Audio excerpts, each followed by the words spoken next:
Hello. Good evening, good night, good morning, good afternoon, good day. This is Ian Dong Bachek. I'm also known by my aliases, the good gal, small pepper, a lady and a gentleman. The Akata said it, and one of my friends reminded me the other day, 2 days ago, that I forgot about one of my other names, Bush Baby. So, I'm coming.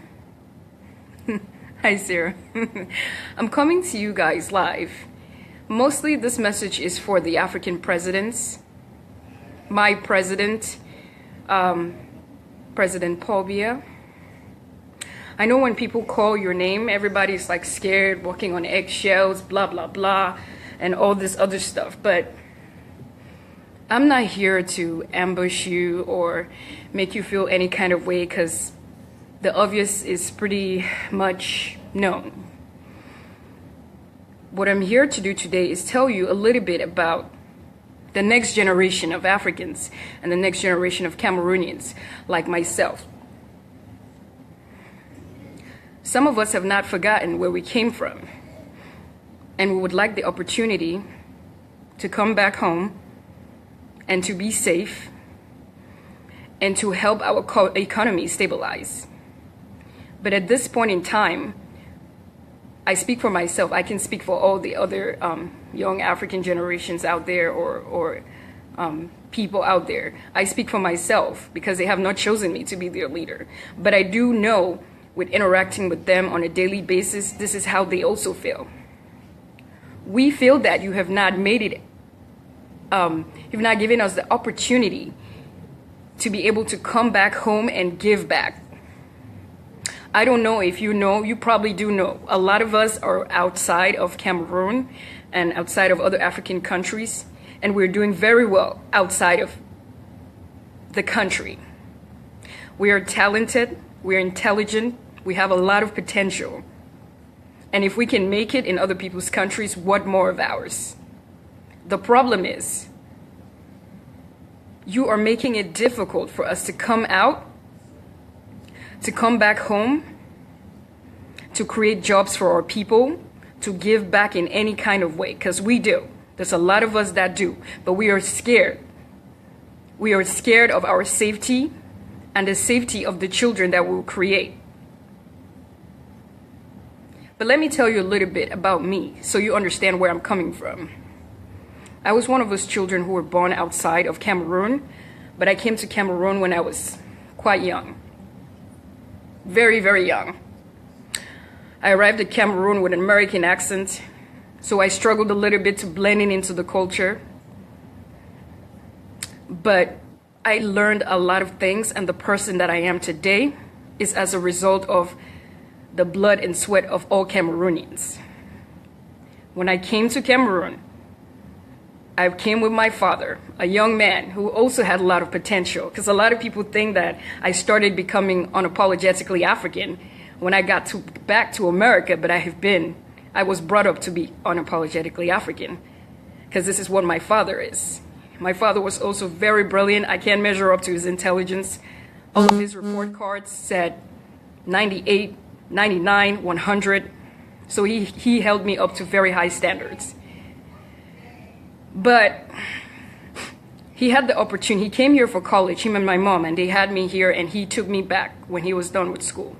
But he had the opportunity to stay here, and companies that are still, this was in the 80s, companies that are still operational like Bank of America and all these great financial institutions were after him. He had 2 masters. But he decided to come home. He decided to come home because he cared about his people. And he took me with him. So as a result, I got to learn about the culture. I got to become a true African. And that is what I want for my children.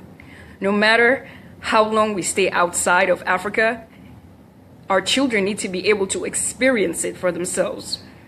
I think that was the best thing either of my parents could ever do for me. That is what I want for my children. The state of our country right now makes me worried.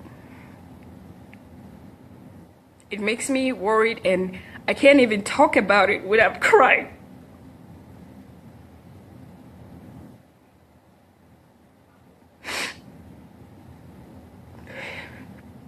You have been in power for 34 years.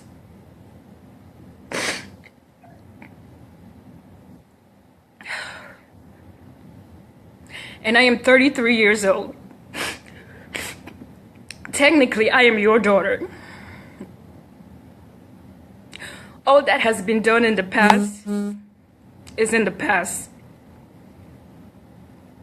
I hate that.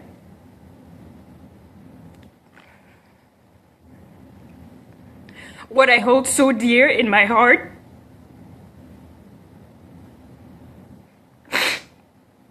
is falling apart. I hate that. But unfortunately, this is where we are.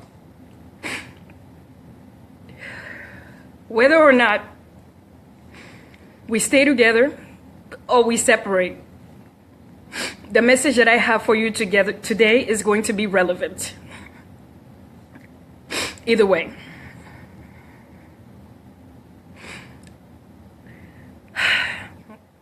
All I'm asking for myself, and I'm pretty sure my brothers and sisters want the same. All I'm asking is that you clear up the way for us, the next generation. You take out all the barriers that you put in our way. Take out all of the custom charges and all of the bribery in our way, because a lot of us have tried to come home, to start businesses, to employ our people, to make our country better. But the system that you have put in place takes away everything that we have. And by the time, before we even clear our goods out of the customs, all of the money is already gone. On the way home, we have to pay all the police people just to drive on the road. And then to get the permits to start the businesses, that's another story of bribery and corruption. It's just on, and the system works against our progress. So you cannot say that you are not to blame, because this has been going on for 34 years. You cannot say that you are not to blame. So it's only fair that I ask you,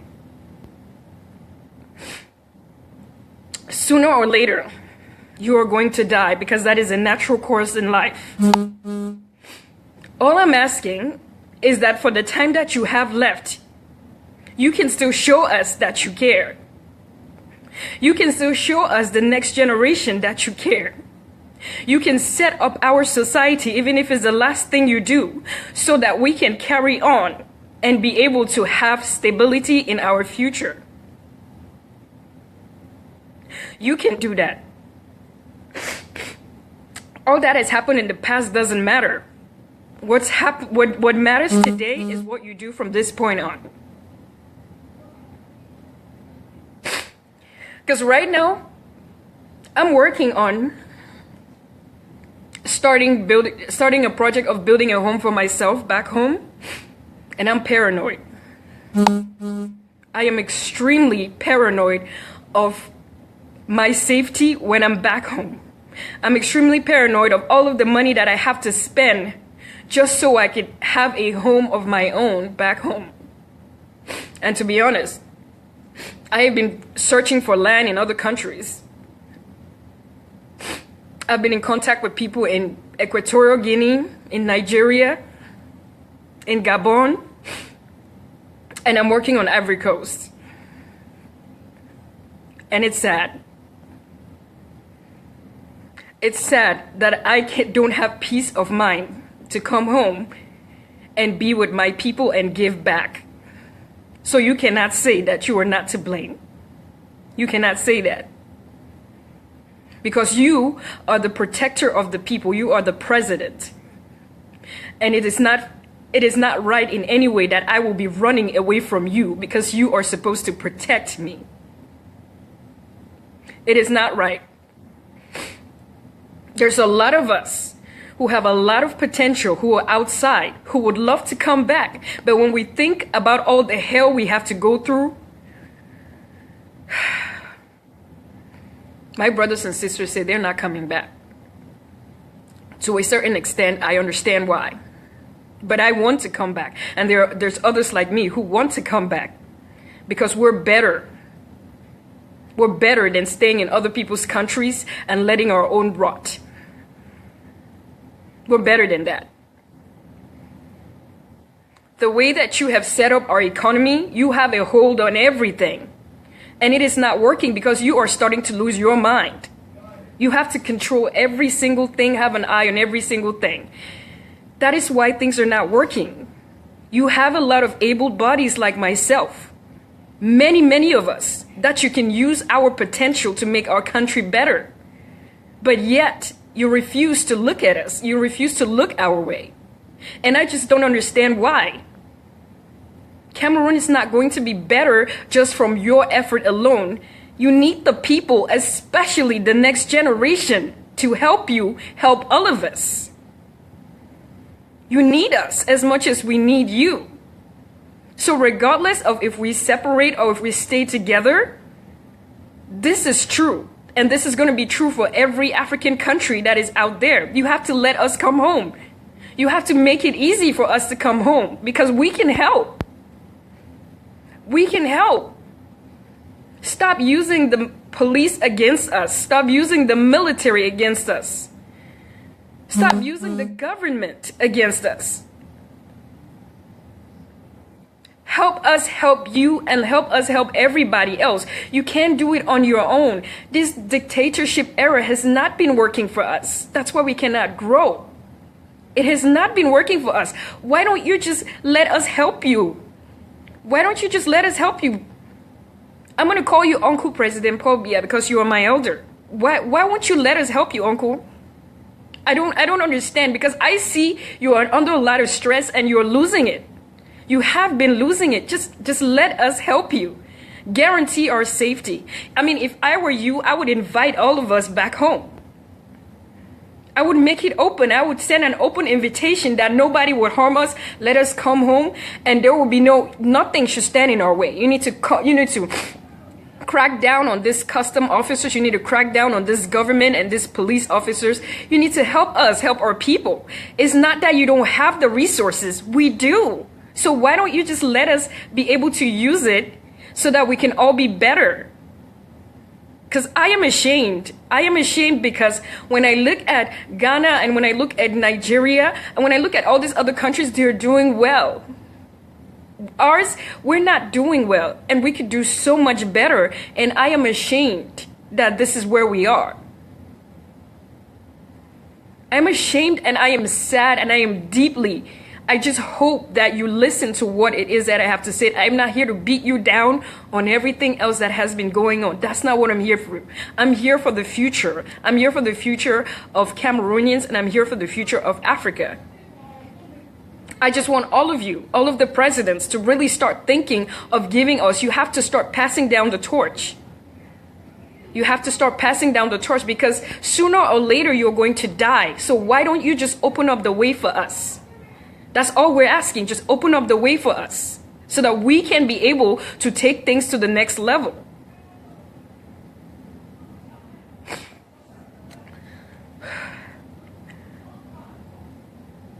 I just hope that someday all of my children will get to experience what I experienced in Africa. One of the first lessons that I learned was if you take care of the village will take care of you. That was the first lesson I learned in Africa. If you take care of the village will take care of you. So to all our presidents and to my president, President Paul Biya, please just open up the way for us and we will take care of the rest. That's all I have to say. Thank you guys for listening, and I hope that you guys forward this message to all of them. They need a copy of this message because it is for them. It is not I didn't make it for the people, and I appreciate the people's support, but I want them to hear our voice because we want to help and we want to go back home and we want our safety guaranteed and we want our children to grow up in our culture. We want our legacies to be carried forward. That is not too much to ask. Good night.